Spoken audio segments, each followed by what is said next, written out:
መንግስት ህብረተሰቡን የሚያጋጩ የሚያናጩ የሚያባሉ ቲክቶከሮችን መጠየቁ፣ አለባበስን በተመለከተ መጠየቁ፣ እንደገና ደግሞ ብዙ ከኢትዮጵያዊነት ባፈነገጠ መልኩ ኢትዮጵያዊነትን በማይወክል መልኩ ባህልንም ወግንም ሃይማኖትም በሚጥሱ ቲክቶከሮች ላይ እርምጃ መውሰዱ እኔ ደጋፊው ነኝ። ጥሩ ሀሳብ ነው። መደገፍም አለበት፣ መጠየቅም አለበት። በዚህ አምናለሁ። ራሴ በኩል አዶኒን ሳስቀምጠው የልጅ አዋቂ የልጅ ትልቅ ትላልቅ በእድሜያቸው የተማሩ ምሁራን የተባሉ ያደረጉትን በዚህ እድሜ ያደረገ ዘረኝነት በፍጹም የሚጸየፍ ውድ ንጹህ ኢትዮጵያዊ የሆነ ለወላይታው፣ ለትግሬው፣ ለአማራው፣ ለኦሮሞ፣ ለሁሉም ብሔር ብሔረሰብ ቅርብ የሆነ ልጅ በሳል የሆነ ልጅ ነው። ይሄ ልጅ በንግግሮቹ ስተት ፈጥሮ ሊሆን ይችላል። ሕፃን ነው እድሜው ገና በ30ዎቹ ዓመት በታች ያለ ይመስለኛል። ይሄ ልጅ መምከር መዘከር በቀላሉ ማስተካከል ይቻላል። ምክንያቱም ቀና ልብ ስላለው ቀና አስተሳሰብ ስላለው ማዳመጥ የሚችል ስተተኛ ነስትሩት እንኳ ራሱ ይቅርታ የሚጠይቅ አሁን ለምሳሌ ወገን ሰግጥ ፈምስ የሚለው ስተት ነው እና እንዳትጠቀሙ የሚለው ቃል ራሱ አስቆኛል ምን ያህል ቅንነት እንደሆነ። ይህ ተሎ የሚመለስ ልጅ ስለሆነ ይህን ልጅ በምክር ሀሳብ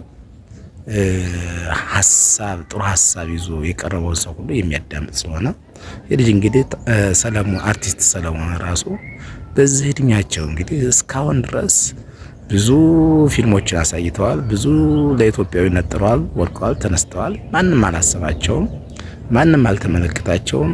ስንቱ ከኋላ እየተነሳ ሲሸለም ከኋላ እየተነሳ ሁሉ ወደ ሀብት ማማ ሲወጣ ብዙ ሰው ከኋላ የማናውቃቸው ሁሉ እየመጡ ታዋቂነትን ሲያገኙ ታዋቂ የነበሩ አቶ ሰለሞን ግን ምንም አይነት ሲያስታወሳቸው አንድ ኢትዮጵያዊ አልነበረም። ይሄ ልጅ ግን አስታውሷቸውም እንግዲህ በዚህ ልጅ ምክንያት መኪና እንዲያገኙ ተደርገዋል። እንግዲህ ብዙ ወዳደቁ ከሱ በታች የሆኑትን ልጆች ሁሉ ወደፊት እያመጣ ለመጥቀም ለመደገፍ ለማስተባበር እየሞከረ እያየ ነው።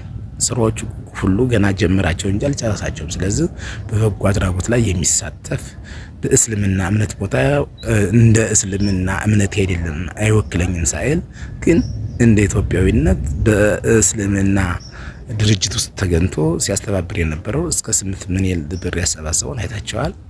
በኦርቶዶክስም እንደዛው በፕሮቴስታንቱ ዓለምም እንደዛው። ይሄ ልጅ እምነት የለውም። ይሄ ልጅ ብሔር የለውም። ስለዚህ እምነተኛ እንዳትለው በሁሉም እምነቶች ዘንድ ተወዳጅነትን እያገኘ ነው። ብሔርተኛ እንዳትለው በሁሉም ብሔሮች አካባቢ ያሉት ህብረተሰቦች ይሄ ልጅ እየወደዱት ነው። ስለዚህ ይሄ ልጅ ምኑ ነው ጥፋቱ? እና ይሄ ልጅ መንግስት በቀላሉ መክሮ ዘክሮ ጥሩ ሀሳቡን ወደፊት ወደ ህብረተሰቡ እንዲዳረስ አድርጎ የማይወደደውን ሀሳብ ጥቃቅን የሆኑትን ሀሳቦች እነዚህን እንዲተዋርጎ አርሞ በይቅርታ ታንጾ ልጁ ቀጥታ ወደ ነበረበት ማህበረሰቡን የማንቃት ፍቅርን የማምጣት ሁሉም ህብረተሰብ እንዲቀራረብ ማድረግ። ስለዚህ በፍቅር የታነጸ ትውልድ እንዲኖረን ስለ ፍቅር የሚሰራው ስለ አንድነት የሚሰራው ስለ ኢትዮጵያዊነት የሚያደርጉ ነገሮች ሁሉ በመደገፍ ልጁ ወደፊት እንዲመጣ ማድረግ የእያንዳንዳችን ድርሻ ነው። እኔ በራሴ በኩል አዶናይ እወድሃለሁ። ምክንያቱም ጥሩ ልጅ ነህ፣ ቀና ልጅ ነህ። አይቼብሃለሁ፣ ተመልክቼብሃለሁ። ምንም ከውስጥህ ተንኮል በቀል ቂም የሌለህ ቅን ኢትዮጵያዊ፣ ጥሩ አስተሳሰብ ያለ ኢትዮጵያዊ፣ ለትውልዱ የምትጠቅም እነዚህን ዘረኞችን የምታሳፍር ከላይ ሆነው ተምረናል የሚሉ ዘረኞችን አንገት የምታስደፋ ልጅ በመሆንህ እኔ በራሴ በኩል አደንቅሃለሁ። እናቱም ቤተሰቦቹም ልትኮሩበት የሚገባ ምርጥ ኢትዮጵያዊ ሸበላ ቆንጆ ልጅ በመሆኑ ስለዚህ እኔ በራሴ በኩል አዶኒ ተፈቶ ወደ ማህበረሰቡ ተቀላቅሎ በዛው አሁን ባለበት ሌቭል ጥሩ ስራ እየሰራ የወደቁትን እያነሳ የተቸገሩትን እየረዳ እያስተባበረ ይሄ እንደውም ትልቅ ድርጅት ተቋቁሞለት በቃ ድህነት እንዲጠፋ በሀገራችን ላይ የድህነት አምባሳደር ድህነት እንዲጠፋ በሀገራችን ላይ እንዲሰራ ማድረግ ነው የራሴ በኩል ብዬ ነው ወስደው እንጂ የሚታሰር ልጅ አይደለም። የሚታሰር ቀርቶ ይሄ ልጅ መጥፎ ንግግር የምትናገረው ልጅ አይደለም። በጣም ቅን ከሚባሉት ሰዎች ዘንድ የሚመደብ ነው እና ይህን ቪዲዮ ለሁሉም እንዲደረስ ሼር ኮምቢሊንግ አድርጉልኝ። አመሰግናለሁ።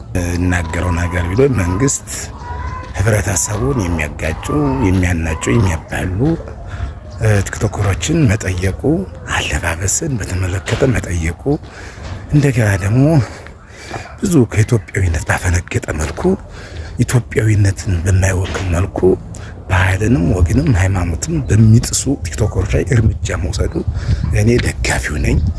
ጥሩ ሀሳብ ነው፣ መደገፍም አለበት፣ መጠየቅም አለበት። በዚህ አምናለሁ። በመቀጠል ደግሞ ወደፊት ማድረግ ያለብን ትውልዱ ቲክቶከር መሆን ያለበት ህዝብን ከህዝብ የሚያቀራርብ ህዝብን ከህዝብ የሚያገናኝ ጥሩ ኢትዮጵያዊነትን የሚያንጸባርቅ ፍቅርን የሚያዳብር ሰላምን የሚያመጣ አንድነትን የሚያመጣ ጥሩ በጎ ጎኖችን ለህብረተሰቡ የሚጠቅሙ ነገሮች ይዘን መምጣት አለብን እንጂ ሁልጊዜም ህብረተሰብን የሚያጋጭ አጀንዳና ሀሳብ እያመጣን ይህን ህብረተሰብ ግራ ባናጋባው ጥሩ ነው እና መንግስት በዚህ ላይ በቃ እርምጃ መውሰዱ እደግፈዋለሁ። ባለባበስ ብቻ ሳይሆን በዘረኝነት አንድ ማህበረሰብ እንደ ማህበረሰብ የሚሳደብ፣ አንድ ማህበረሰብ እንደ ማህበረሰብ የሚያዋርድ፣ አንድን እምነት እንደ እምነት አታክት አድርጎ ለማዋረድ የሚፈልግ ሁሉ በሙሉ መጠየቅ አለባቸው ብዬ አስባለሁ። ስለዚህ በዚህ መንግስት መቀጠል አለበት።